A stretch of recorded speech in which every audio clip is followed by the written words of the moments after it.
Good evening, welcome. We're here live with Dave Sheldon of CKNW 980's Sports Talk Radio, and we're here at the Players Academy in North Vancouver. Dave, welcome to your third session of the TPA Project. Well, thanks for having me back, Fraser. So obviously through 2 sessions, you've seen enough of me to bring me back. Yeah, I haven't fired you yet, and you haven't fired me either, so that's a good sign. Yeah.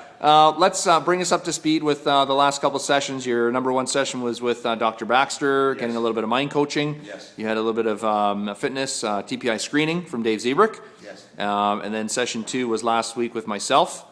So let's hear your thoughts so far and what you've learned so far, maybe a few of the goals you've got. Well, I think that what you gave me as far as tools last week, Fraser, were very important. And one of them is I like to warm up before a round of golf.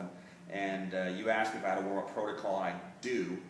But then when I explained it to you, it wasn't that I was doing it wrong. It was just that there's a way of warming up where you don't have to exhaust yourself and you don't have to get sore by warming up. I found myself doing that. So by giving me the tips that you gave me to warm up, whether it be stretching or what clubs to hit or those kind of things, I found myself even hitting balls in gloomy January weather, of going out there and being excited about hitting balls and not being sore afterwards and not feeling pain afterwards, and also hitting shots in January that I would love to hit in May or June. All right. So I really liked seeing what I saw.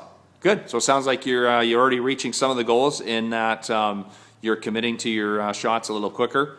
We're going to get a little bit into the short game when the weather gets a little bit better and we can get you in the bunker. But I think after only 2 sessions, that's great for you to already be getting that feedback, and the fact that you can get up, and you said earlier tonight that you got all the way through the bag, into the driver, and we're only really needed to hit 5 woods because most of them are good. You didn't have to go and try and find your driver swing. No, well, that was the thing. And I'll be very quick on this, but in my previous warm-up routine, I would go and hit 8-iron off the bat because it was my favorite club. Then I'd go hit a hybrid. Then I'd start hitting some drives. Then I'd just work on my short game. Yeah. What you gave me is you gave me the ability to start from my shortest irons and work my way up.